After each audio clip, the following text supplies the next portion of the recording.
Le shadow du noyau, du core. How does it sound? En fait, moi, ce que j'ai retenu du shadow, du core, c'est que c'est le shadow qui retient le plus notre potentiel créatif. Oui, quand on est effectivement dans l'ombre, c'est ce qui nous empêche le plus de connecter à notre créativité, mais c'est ce qui devient le terreau fertile.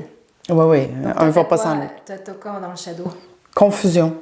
Est-ce que tu as un exemple que tu veux partager sur comment ça t'active ta créativité ou... Ben, en fait, confusion, c'est un state of pure potentiality. Fait que ça veut dire... un état de pure potentialité. Oui, que tout est possible, c'est le void, en fait. C'est vide, le le trou néant. noir, là. Ouais, c'est ça. Puis, en fait, la difficulté là-dedans, c'est de rester dedans. C'est ça qui dit. Je te confirme, c'est assez difficile quand on n'est pas en conscience. On va juste sortir de là parce qu'on n'est pas à l'aise d'être incomplet. Parce que c'est ça le void, c'est qu'on est incomplet. Puis dans les I Chings, ce sur quoi les Jinkies sont basés, ça s'appelle sa clé 64-là, cet hexagramme-là s'appelait le state of incompleteness, l'état d'incomplet. D'incomplétude, oui. Ben, fait que donc, c'est ça. Me fait rire, j'adore. Mais oui, mais tu sais comment, en fait, le néant, c'est tellement tout est possible que tu complètes quoi avec quoi. Mais tu le vois pas tellement il y a de potentialité. Donc, puis c'est d'être bien avec le ne pas savoir. Puis en tant qu'humain, le changement, ça fait peur. Fait que donc, pour moi, c'est ça, la confusion. Ouais. Moi, j'ai la complexité. Je vous avouerai que la 23, qui a la complexité en nombre dans cette sphère-là, c'est quelque chose.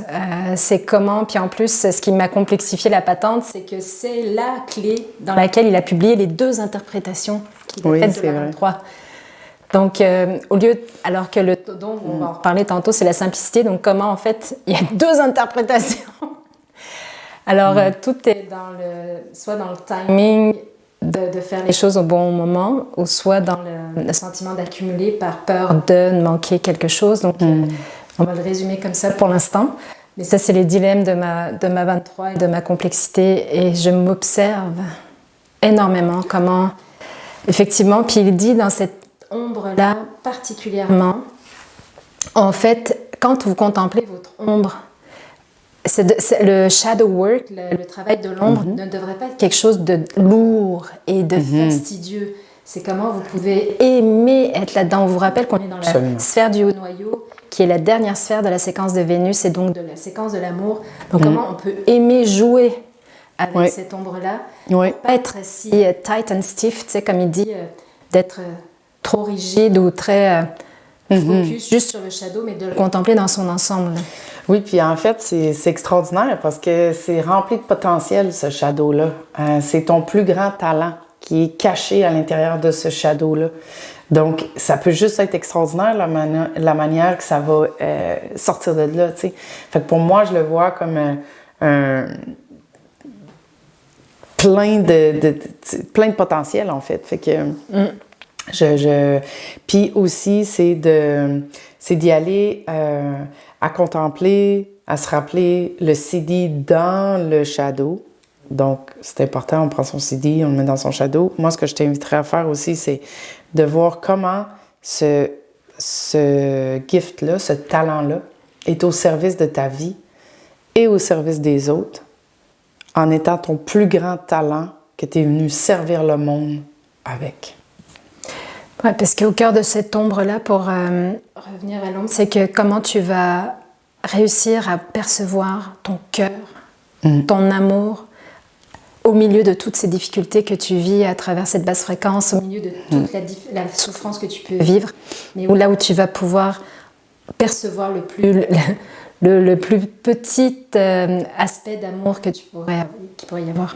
Puis il parle aussi de train your focus, tu sais, de vraiment focuser sur une chose à la fois, puis sur la lumière, pas la noirceur juste. sais, d'avoir une bonne balance sur les deux.